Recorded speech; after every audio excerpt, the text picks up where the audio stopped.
स्वस्थ हैं, मस्त हैं, आनंदित हैं, क्यों प्रपंच में डालना चाहते हैं? ये नहीं भगवान, हम आपसे यही प्रार्थना करना चाहते हैं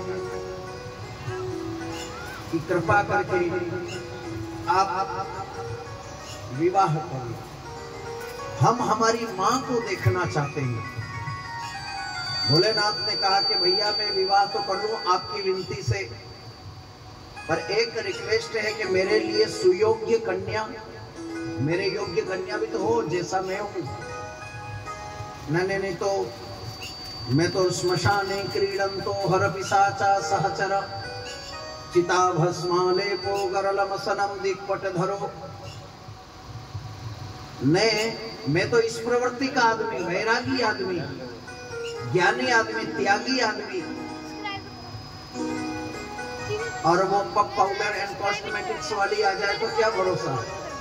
जमाने का क्या ठिकाना रंगी। ये पुराने जमाने की माताएं तो ऐसी नहीं होती थी, और आजकल तो वो क्या, भगवान कृपा करे ऐसा।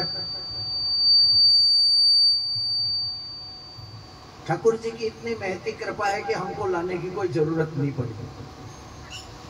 तो वो ऐसी चीजों की कोई जरूरत ही नहीं रहे। तो पप पाउडर एंड कॉस्मेटिक्स वाली अगर आ गई तो मेरी तो माला फेरना, जप तप साधना योग, क्योंकि शिव तो योगी राज है, योगेश्वर है, तो मैं तो प्रपंच में पड़ जाऊंगा।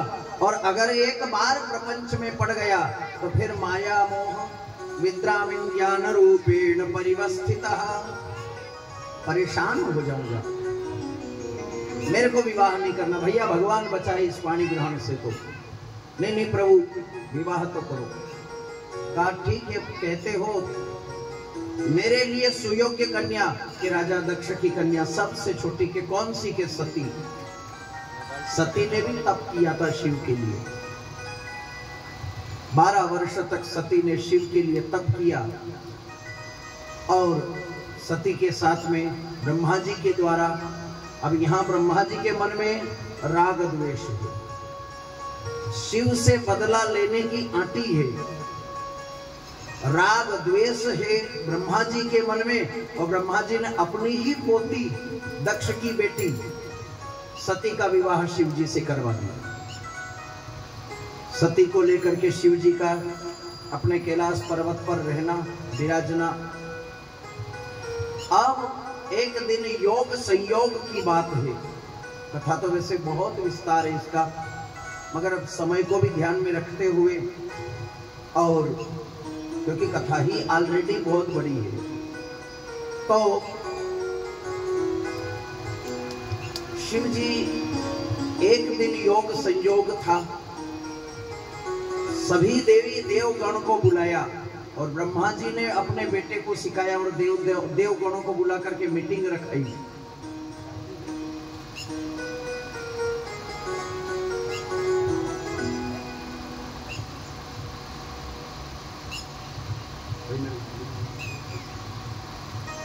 राधे राधे। हर हर राम जी, आवाज अच्छी आए तो मजा आए, नहीं तो राधे राधे। हर हर हर हर। हिसार की भूमि तो वीरांगनाओं की भूमि है, वीरों की भूमि है, और इतनी हल्की आवाज महादेव। अरे दिन भर से खैरिया हो रे, न अबे तो बोलो, न अबे सांझे जई के न फेर खई लोगा, तो कम से कम अबे तो भगवान को नाम ले लो।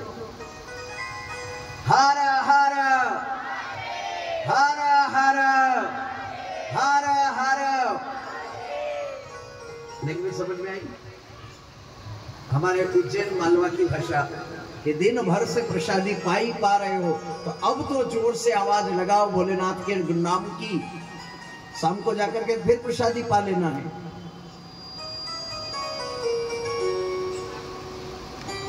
कहने का तात्पर्य है कि बड़े प्रेम से और शिव जी वहां से नंदीगण के साथ में, और सभी ने मीटिंग करके कहा, कनखल में मीटिंग रखी थी, हरिद्वार कनखल। मीटिंग रखी और मीटिंग रख करके और सभी से कहा कि एक काम करना है, सब आए।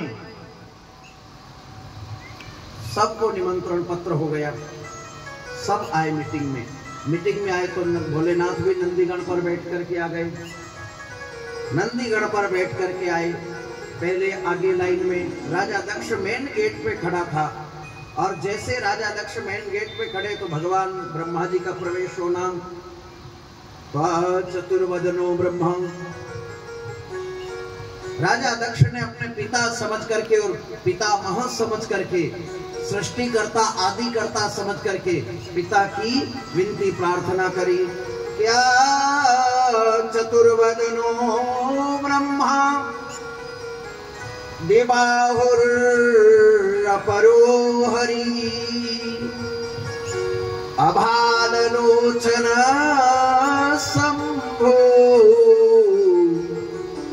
भगवान वादरायणी। अचतुर्वदनो ब्रह्मा प्रार्थना करी, द्विबाहुर रपरो हरि ठाकुर जी की प्रार्थना करी, इंद्र वरुण अग्नि। लास्ट लाइन में श्री शिव जी थे। भोलेनाथ अंदर प्रवेश करने लगे, उन्होंने प्रणाम नहीं किया। राजा दक्ष ने सबको किया मगर शिव जी को प्रणाम नहीं किया और शिव जी अंदर प्रवेश करने लगे तो राजा दक्ष शिव जी को अपमानजनक शब्द बोलने लगा है। राजा दक्ष कहता है, रे अमंगल की खान, यहां से शुरुआत करी।